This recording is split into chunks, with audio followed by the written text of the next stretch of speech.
రామోజీరావు గారి మీద గత 20 సంవత్సరాలుగా అప్పట్లో రాజశేఖర్ రెడ్డి, ఆ తర్వాత ఉండవల్లి అరుణ్ కుమార్ ఇద్దరూ సాగించినటువంటి అధర్మ పోరాటానికి, అధర్మ యుద్ధానికి నిన్న సుప్రీంకోర్టులో అయితే తెరబడింది. ఏంటి అధర్మ పోరాటం అని ఎందుకు అన్నాం, ఏంటి సుప్రీంకోర్టులో తీర్పు అంటే, మార్గదర్శి ఫైనాన్షియర్స్ మీద గతంలో రాజశేఖర్ రెడ్డి సీఎంగా ఉన్నప్పుడు ఒక కేసు నమోదు చేశారు. అప్పటి నుంచి కూడా ఆ కేసు సాగుతూ వస్తుంటే గతంలో తెలంగాణ హైకోర్టు ఈ కేసును కొట్టివేసింది. సో ఎటువంటి ఆధారాలు లేవు, నష్టపోయామని ఒక్క డిపాజిటర్ కూడా ముందుకు రాలేదు, అలాగే అందరికీ చెల్లిస్తామని హామీ ఇచ్చారు, చెల్లింపులు కూడా చేశారు. కాబట్టి ఇక ఇందులో కేసులో ఎటువంటి వాదనకు అవకాశం లేదని చెప్పి ఆ కేసును కొట్టివేస్తే హైకోర్టు తీర్పును సవాల్ చేస్తూ సుప్రీంకోర్టుకి ఉండవల్లి అరుణ్ కుమార్ వెళ్ళాడు. వాస్తవానికి ముందు సుప్రీంకోర్టు ఏం చెప్పిందో కూడా మాట్లాడుకుందాం, ఆ తర్వాతే మిగతా విషయాలు మాట్లాడుకుందాం. ఉండవల్లి అరుణ్ కుమార్ సుప్రీంకోర్టుకి వెళ్ళాడు. సుప్రీంకోర్టు విచారణ సందర్భంగా నిన్న ఉండవల్లి అరుణ్ కుమార్ను ఒక ప్రశ్న అడిగింది. అసలు ఉండవల్లి అరుణ్ కుమార్ ఎవరు, పిల్ వేయడానికి ఉండవల్లి అరుణ్ కుమార్ ఎవరు, ఏంటి ఆయనకి సంబంధం, మీరు మార్గదర్శిలో ఏమైనా డబ్బులు కట్టారా, మీరు ఖాతాదారుడా, కాదు, మార్గదర్శి మీకేమైనా డబ్బులు ఎగ్గొట్టిందా, ఎగ్గొట్టలేదు, మరి మీకేంటి సంబంధం అని ప్రశ్నిస్తూనే కంటిన్యూషన్ కొన్ని వ్యాఖ్యలు చేసింది. ఏమన్నా తెలుసా, మీ లాయర్ వాదనలు వింటుంటే మీరు వ్యక్తిగత కక్షతో ఇక్కడకు వచ్చినట్టు చాలా స్పష్టంగా అర్థమవుతుంది. మీ వాదనలు వినే కొద్ది అనుమానాలు మరింత బలపడుతున్నాయి, రాజకీయ కక్షలు తీర్చుకునే వేదిక కాదు ఇది అని చెప్పి హైకోర్టు తీర్పులో జోక్యం చేసుకోవడానికి నిరాకరిస్తూ నిన్న ఏదైతే ఉండవల్లి అరుణ్ కుమార్ వేసినటువంటి పిల్లు ఉందో దాన్ని కొట్టివేస్తున్నట్టుగా సుప్రీంకోర్టు తీర్పునివ్వటంతో ఇక 20 సంవత్సరాలుగా మార్గదర్శి ఫైనాన్షియర్స్ మీద వీళ్ళు చేస్తున్నటువంటి కుట్రలు, అబద్ధాలు, అరాచకాలు అన్నిటికీ కూడా చర్మగీతం పాడినట్లయింది. సో ఇది నిన్న జరిగింది. దీనికి సంబంధించిన వార్త ఉంది, ఇది ఇంట్రెస్టింగ్ ఉంటుంది, వీడియో చూడండి. అసలు దీని నేపథ్యం ఏంటి, దీంట్లో రాజశేఖర్ రెడ్డి పాత్ర ఏంటి, అప్పట్లో అధికారంలో సెంట్రల్లో కాంగ్రెస్ అధికారంలో ఉంటే ఎలా మ్యానిపులేట్ చేశారు, ఆర్బీఐ ఏం చెప్పింది, అసలు ఈయన చేశాడు అంటున్న తప్పేంటి అనేది నేను వివరంగా వివరిస్తాను. ముందు నిన్న హైకోర్టు తీర్పును ఒకసారి చూసిన తర్వాత మిగతా దాని గురించి మనం ఒకసారి మాట్లాడదాం. సో ఇది హైకోర్టు తీర్పు ఇది. సో నిజమే, గెలిచింది. మార్గదర్శి ఫైనాన్షియర్స్ పై ఉండవల్లి అరుణ్ కుమార్ పిటిషన్ కొట్టివేసిన సుప్రీంకోర్టు. ఇందులో వ్యక్తిగత తగాదా తప్ప ఇంకేమీ కనిపించలేదు. మీరు వాదనలు వినిపించే కొంది మీపై అనుమానాలు మరింత పెరుగుతున్నాయి. పిటిషనర్ను ఉద్దేశించి ధర్మాసనం వ్యాఖ్యలు, అంటే ఉండవల్లి అరుణ్ కుమార్ను ఉద్దేశించి మీరు వాదనలు వినే కొంది మా అనుమానాలు మరింత బలపడుతున్నాయి, ఇందులో మీ వ్యక్తిగత తగాదా కనపడుతుంది తప్ప ప్రజాశ్రేయస్ ఎక్కడ కనపడలేదు ఇందులో అని చెప్పి వ్యాఖ్యానించింది. నిబంధనలకు విరుద్ధంగా డిపాజిట్లు సేకరిస్తున్నారని 2008లో అప్పటి ప్రభుత్వం కేసు. సో నేను దీని స్టోరీ మొత్తం చెప్తా, మీకు అర్థమవుద్ది. సత్యం గెలిచింది, న్యాయం నిగ్గు తేలింది. దాదాపు 2 దశాబ్దాల న్యాయ పోరాటంలో మార్గదర్శి ఫైనాన్షియర్స్ విజయం సాధించింది. క్రిమినల్ కేసుతో నాటి ప్రభుత్వం ఎంత ఇరుకున పెట్టినా, సంస్థను పునాదులతో సహా పెకిలించాలని ప్రయత్నించిన ఖాతాదారులకు కొండంత నమ్మకమే అండగా నిజాయితీతో నిలిచి గెలిచింది అని చెప్పి నేను ఒక విషయం మాత్రం స్పష్టంగా చెప్తా. రామోజీరావు గారిని అంతమొందించాలి, రామోజీరావు గారి మీద పగ తీర్చుకోవాలని ప్రయత్నం చేసిన వాళ్ళు రాజకీయంగా చెడిపోయారు తప్ప రామోజీరావు గారి వెంట్రుక కూడా ఓడలేదు. నేను మళ్ళీ చెప్తున్నా, అప్పట్లో రాజశేఖర్ రెడ్డి రామోజీరావు గారిని అరెస్టు చేయని ప్రయత్నం లేదు. కేంద్రంలో కాంగ్రెస్ ప్రభుత్వం ఉన్నప్పటికీ కూడా రామోజీరావు గారిని టచ్ చేయలేకపోయాడు. విశ్వ ప్రయత్నం చేసి ఏమీ సాధ్యపడలేదు, చివరికి ఏమీ చేయలేక వదిలేశాడు. తర్వాత జగన్ వచ్చిన తర్వాత రాజశేఖర్ రెడ్డి ఏమయ్యాడు మనం అందరం చూసాం. తర్వాత జగన్ వచ్చిన తర్వాత జగన్మోహన్ రెడ్డి కూడా రామోజీరావు గారిని ఇబ్బంది పెట్టే ప్రయత్నం చేశాడు. సిఐడిని ఇంటికి పంపి సిఐడి విచారిస్తున్నటువంటి ఫోటోలను బయటికి లీకులు వదిలి ఆ రోజు రాజకీయంగా సంబరపడ్డాడు జగన్మోహన్ రెడ్డి. తర్వాత ఏమైందో మనందరం చూసాం. జగన్మోహన్ రెడ్డి పతనాన్ని కళ్ళారా చూసే వరకు కొన ఊపిరిని బిగపట్టి నిలబడ్డాడు రామోజీరావు గారు. ఎన్నికల ఫలితాల రోజు జగన్మోహన్ రెడ్డి పతనాన్ని చూసిన తర్వాతే ఆయన ఆత్మశాంతి ఇచ్చింది, రామోజీరావు గారు ఆత్మశాంతి. ఆయన బెడ్ మీద పడుకుని ఆ రోజు ఎలక్షన్ రిజల్ట్ చూశాడంట ఆయన. అంటే జగన్మోహన్ రెడ్డి పతనాన్ని కళ్ళారా చూసే వరకు నిద్రపోవాలి, ఎందుకంటే ఆయన అంతలా వేధించారు, రామోజీరావు గారిని అంతలా వేధించారు. రాజశేఖర్ రెడ్డి కావచ్చు, జగన్మోహన్ రెడ్డి కావచ్చు, రాజకీయంగా వాళ్ళు పతనం అయిపోయారు తప్ప రామోజీరావు గారికి అయితే ఏమీ జరగలేదు, ఆయన ఏమీ చేయలేకపోయారు. రామోజీరావు గారు లేకపోయినా ఈరోజు నిజం బతికింది, గెలిచింది కూడా. సో ఇది మొత్తం స్టోరీ. అయితే ఏంటి దీని కథ ఏంటంటే, 2004లో అప్పట్లో రాజశేఖర్ రెడ్డి సీఎం అయ్యాడు. సీఎం అయిన తర్వాత ఈనాడు కథనాలు అంటే అప్పటి ప్రభుత్వానికి రాజశేఖర రెడ్డికి వ్యతిరేకంగా ఈనాడులో పలు కథనాలు రావడంతో రాజశేఖర రెడ్డికి అది రుచించలేదు. రోజు రోజుకి ఈనాడు రాసే కథనాలు ప్రజల్లోకి బలంగా వెళుతున్నాయి. ఇది ప్రతిపక్ష పార్టీకి ఆయుధంగా మారుతుంది. ఎలాగైనా సరే రామోజీరావుని ఈనాడుని కట్టడి చేయాలని నిర్ణయించుకుని ఆ బాధ్యతను 2006లో ఎంపీగా ఉన్నటువంటి ఉండవల్లి అరుణ్ కుమార్ని తినబెట్టాడు. ఉండవల్లి అరుణ్ కుమార్ 2006 నుంచి మొదలుపెట్టి చిన్నగా ఆర్బీఐకి లేఖలు రాయటం, కేంద్ర ఆర్థిక శాఖకు లేఖలు రాయటం, లేదా ఇతర సంస్థలకు లేఖలు రాయటం చేసేవాడు. ఎందుకు చేసేవాడు అంటే వాస్తవానికి కేసు 2008లో రాజశేఖర రెడ్డి పెట్టాడు. 2004లో అనుకున్నాడు. 2006 నుంచి మన ఉండవల్లి అరుణ్ కుమార్ నెత్తి మీద పెట్టాడు. 2008లో మొట్టమొదటిసారిగా రామోజీరావు గారి మీద క్రిమినల్ కేసు నమోదు చేశారు.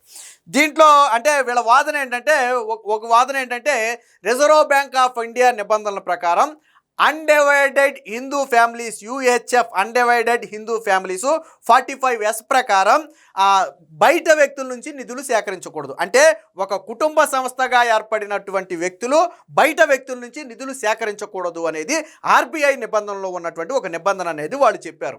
అయితే రామోజీరావు గారు ఈ నిధులు సేకరించేటప్పుడు లీగల్ ఒపీనియన్ తీసుకున్నారు. ఈ విషయం కోర్టుకు కూడా చెప్పారు. లీగల్ ఒపీనియన్ తీసుకుంటే ఈ డిపాజిట్లు సేకరించడం అనేది దాని పరిధిలోకి రాదు, సేకరించవచ్చు అని కొంతమంది న్యాయ సలహా ఇస్తే అప్పుడు ఈయన డిపాజిట్లు సేకరించడం మొదలుపెట్టాడు. ఎందుకంటే రామోజీరావు గారికి బయట ఎవరిని భాగస్వాములుగా పెట్టుకోడు. అలాగే బ్యాంకుల నుంచి కానీ ప్రైవేట్ వ్యక్తుల నుంచి కానీ రామోజీరావు గారు అప్పులు తెచ్చుకోరు. తమ సొంత ఆస్తుల్లో సొంత డబ్బుతోనే ఆయన సంస్థలను అభివృద్ధి చేస్తాడు. సో అది అందరికీ తెలిసిన విషయమే. అయితే ఇది ఒక ఫ్యామిలీ లాగా, అంటే రామోజీరావు గారి సంస్థ ఈ సంస్థ అనేది మార్గదర్శి ఫైనాన్షియర్ సంస్థ అనేది ఒక హిందూ ఈ నిబంధన ప్రకారం 45S ప్రకారం అన్డివైడెడ్ హిందూ ఫ్యామిలీస్ కింద వచ్చినటువంటి సంస్థ కాబట్టి వాళ్ళు బయట వ్యక్తుల నుంచి నిధులు సేకరించడం తప్పు అనేది మొదటి నుంచి ఉండవల్లి అరుణ్ కుమార్ చేస్తున్నటువంటి వాదన.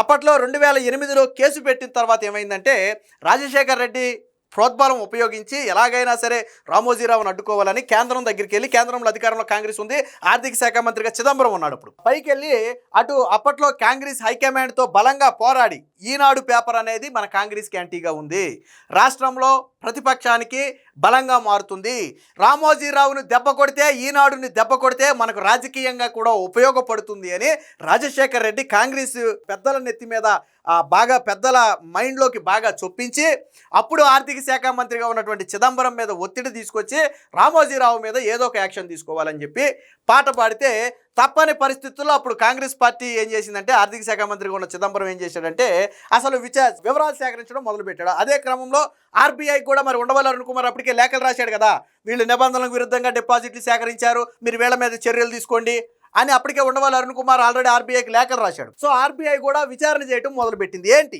అసలు మార్గదర్శి ఫైనాన్షియర్స్ ఏంటి, రామోజీరావు ఏంటి, ఎలా సేకరించారు, వీళ్ళు ఏమైనా దివాళా తీస్తారా, ఎగ్గొడతారా, నిబంధనలకు అనుకూలమా వ్యతిరేకమా అని చెప్పి వివరాలు సేకరిస్తున్నప్పుడు కేంద్రానికి కానీ ఆర్బీఐకి కానీ వచ్చిన సమాధానం ఏంటంటే రామోజీరావు అనే వ్యక్తి నిప్పులాగా బ్రతికే వ్యక్తి. 20 ఏళ్ల క్రితం మనం మాట్లాడుకునేది, వీళ్ళు ప్రభుత్వ బ్యాంకులనైనా ప్రజలు నమ్మరేమో కానీ మా రామోజీరావు మార్గదర్శిని మాత్రం ప్రజలు నమ్ముతారు, అది ఆయనకు ఉన్నటువంటి బ్రాండ్ విలువ అని చెప్పి వాళ్ళు చెప్పేటప్పటికి కాంగ్రెస్ పార్టీ కూడా సందిగ్ధంలో పడింది. అలాగే ఆర్బీఐ కూడా అర్థమైంది, సో వీళ్ళు ఎగ్గొట్టేవాళ్ళు కాదు, రామోజీరావు గారు అనే వ్యక్తి నిజాయితీ పరుడే, సో ఆ సంస్థ ఎటువంటి అక్రమాలకు పాల్పడినటువంటి ఆధారాలు గతంలో లేవు. అలాగే డిపాజిట్ దారులు ఎవరు కూడా కంప్లైంట్ చేయలే. ఈ కంప్లైంట్ ఎక్కడి నుంచి వచ్చింది, ఒక రాష్ట్ర రాజకీయ ప్రయోజనాల కోసం ముఖ్యమంత్రి నుంచో ఉండవల్లి అరుణ్ కుమార్ నుంచో వచ్చింది తప్ప డిపాజిట్ దారుల నుంచి రాలా. లక్షలాది మంది ఖాతాదారులు ఉన్నా ఒక్కళ్ళు కూడా రాలా. అప్పుడు అర్థమైంది వాళ్ళకి, ఓకే రామోజీరావు అనే వ్యక్తి చాలా నిక్కచ్చిగా ఉండే వ్యక్తి, ఫైనాన్షియంలో చాలా ముక్కుసూటిగా ఉంటాడు, ఆయన ఒక్క పొరపాటు చేయడు, చేస్తే సహించడు, కాబట్టి ఆయన జోలికి మీరు వెళ్ళకపోవటమే మంచిదని చెప్పి అప్పట్లో నివేదికలు వస్తే కేంద్ర ప్రభుత్వం కూడా దీని మీద కొద్దిగా తర్జన పడింది. అయితే అప్పుడు ఆర్బీఐ ఇన్వాల్వ్ అయ్యి ఏం చెప్పిందంటే ఒక మాట చెప్పింది, రామోజీరావుకు ఒక మాట చెప్పింది, సరే మీ మీద ఎటువంటి కంప్లైంట్స్ రాలా, ఏ ఖాతాదారుడు కంప్లైంట్ ఇవ్వలేదు కాబట్టి మేము మీకు ఇచ్చే ఒక సూచన సలహా ఏంటంటే ఇప్పటి వరకు మీరు సేకరించినటువంటి డిపాజిట్ల మొత్తాన్ని కూడా తిరిగి చెల్లించండి. ఈసారి నిబంధనలకు అనుగుణంగా ఒక సంస్థను ఏర్పాటు చేసి కావాలంటే డిపాజిట్లు సేకరించుకోండి అని చెప్పి రిజర్వ్ బ్యాంక్ ఆఫ్ ఇండియా రామోజీరావుకు సూచించింది. అప్పుడు రామోజీరావు గారు ఏం చేశారంటే రిజర్వ్ బ్యాంకు చేసినటువంటి ఈ సూచనను పరిగణలోకి తీసుకుని వాళ్ళందరికీ కూడా నేను నిధులు చెల్లించేస్తాను, ఇంకా నిధులు సేకరించను అని చెప్పి ఆ రోజు రిజర్వ్ బ్యాంకుకి చెప్పడం జరిగింది. చెల్లించాలి అంటే ఎంత చెల్లించాలో తెలుసా?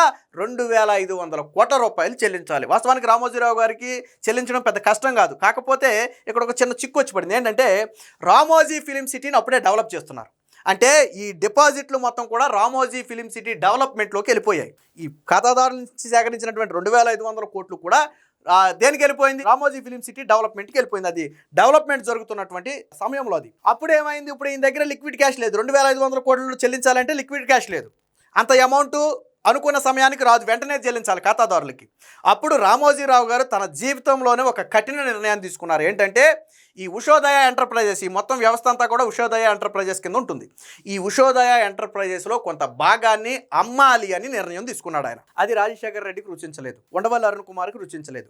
నిజంగా ఇందులో కొంత భాగాన్ని అమ్మి డబ్బులు వచ్చేసి ఖాతాదారులకు డబ్బులు చెల్లించేస్తే కేసు క్లోజ్ అయిపోద్ది. కేసు క్లోజ్ అయిపోతే మనం రామోజీరావు మీద ఓడిపోయినట్టే లెక్క.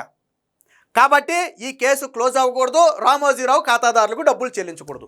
ఏం చేయాలి అని ఆలోచించినప్పుడు ఏదైతే ఇప్పుడు మనం చెప్పుకున్న ఉషోదయ ఎంటర్ప్రైజెస్ అని ఉందో దాంట్లో కొంత భాగాన్ని కొనడానికి అమెరికాకి చెందినటువంటి ఒక కంపెనీ ముందుకు వచ్చింది. ఇక్కడ కూడా అప్పట్లో ఏంటంటే ఉషోదయ ఎంటర్ప్రైజెస్లోనే ఈనాడు కూడా ఉంది కదా. ఈనాడు అంటే పత్రిక. అప్పట్లో ఏంటంటే ఆ పత్రికల్లోకి విదేశీ నిధుల రాక అనేది నిషేధం. విదేశీ పెట్టుబడులు పత్రికల్లో తీసుకోవడానికి లేదు అప్పట్లో. అప్పుడప్పుడే సడలిస్తున్నారు, రూల్స్ కొంచెం కొంచెంగా సడలిస్తున్నటువంటి టైం అది. ఎవరైనా సరే విదేశీ పెట్టుబడులు పత్రికల్లో పెట్టాలి అంటే కేంద్ర ఆమోదం కావాలి. వాస్తవానికి అప్పటి వరకు నిషేధం, అప్పుడే చిన్నగా సడలింపులు చేసి కేంద్ర ఆమోదంతో పెట్టుబడులు పెట్టుకోవచ్చు అని ఒక రూల్ని తీసుకొచ్చారు.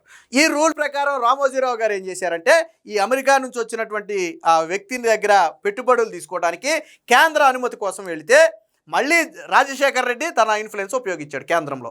ఎట్టి పరిస్థితుల్లో మీరు దీనికి అనుమతి ఇవ్వద్దు, ఆయన పెట్టుబడి పెడితే నిధులు మొత్తం చెల్లించేస్తే మళ్ళీ రామోజీరావు రెచ్చిపోతాడు, కాబట్టి రామోజీరావును అడ్డుకోవాలి అంటే ఆ అమెరికాకి చెందినటువంటి సంస్థ ఈయన ప్రాపర్టీని కొనకూడదు, షేర్ను కొనకూడదు అని అనుమతి ఇవ్వటం మానేశారు.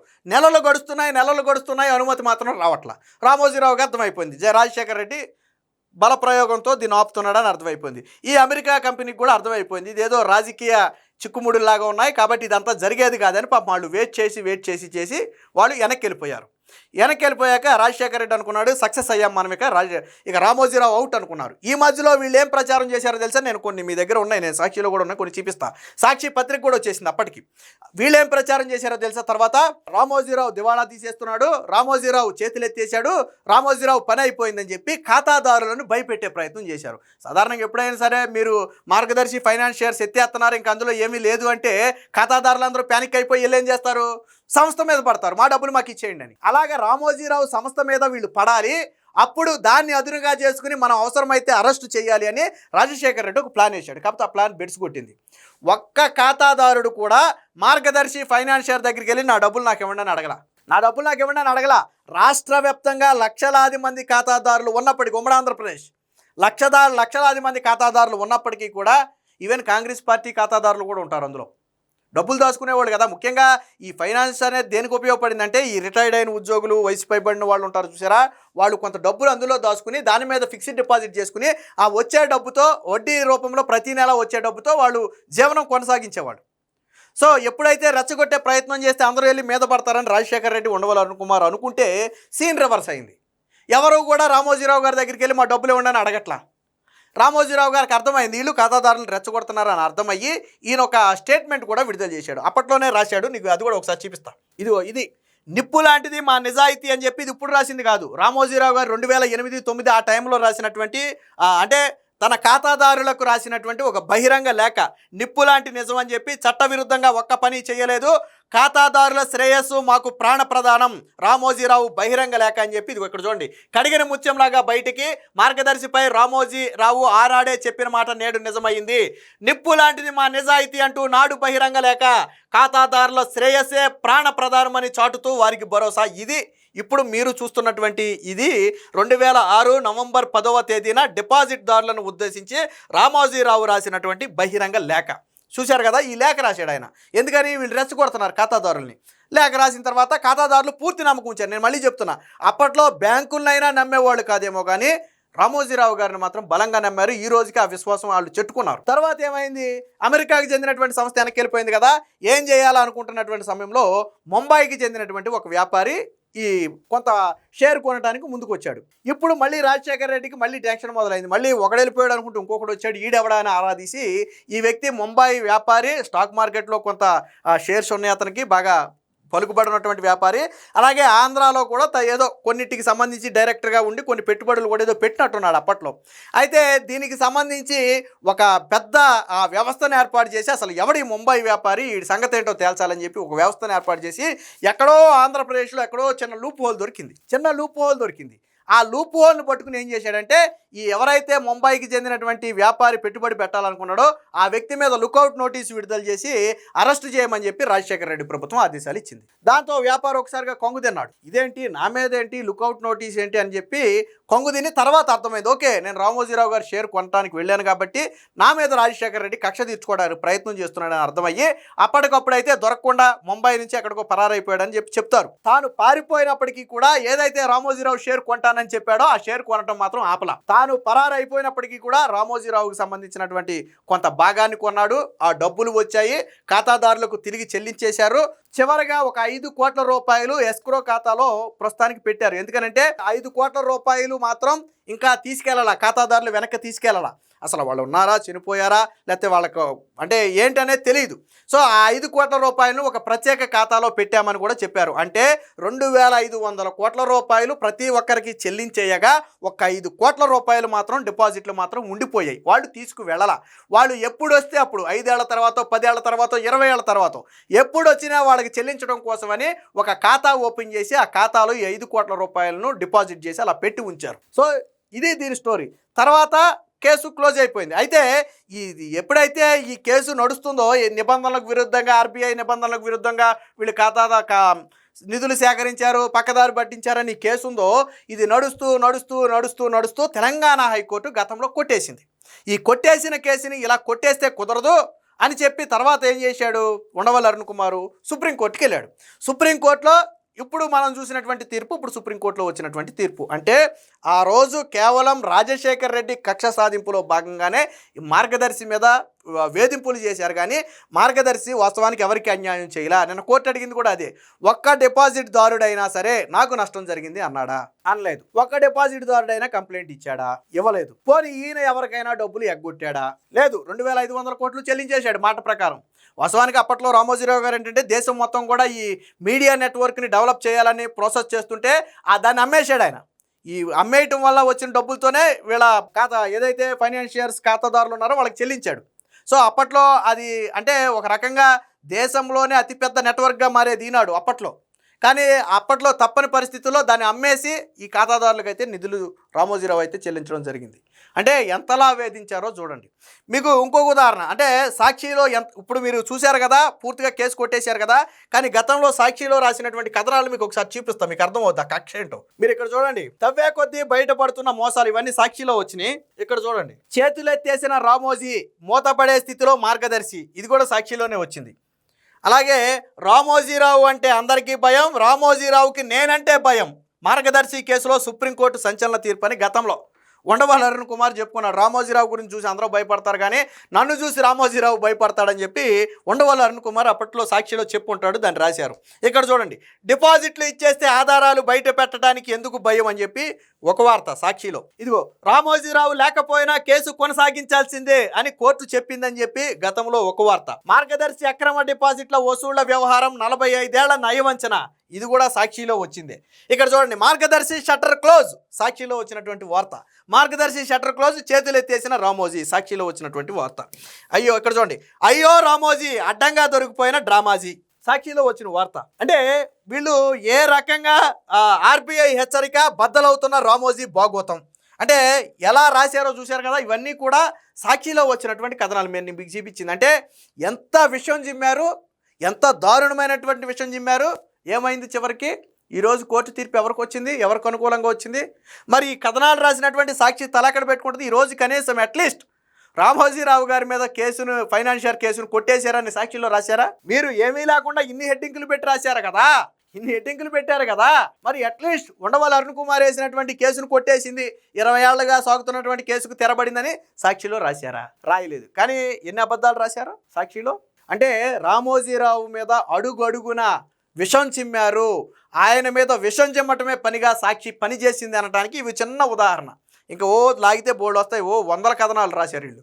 సాక్షిలో వందల కథనాలు వచ్చినాయి. కానీ ఏమైంది ఈరోజు అంటే రామోజీరావు గారు ఎటువంటి తప్పు చేయలేదు, మార్గదర్శి ఫైనాన్షియర్లో ఎటువంటి అవకతవకలు జరగలేదు, ఏ డిపాజిట్దారుడికి కూడా అన్యాయం జరగలేదు అనడానికి ఈరోజు సుప్రీంకోర్టు తీర్పే ఒక ఉదాహరణ.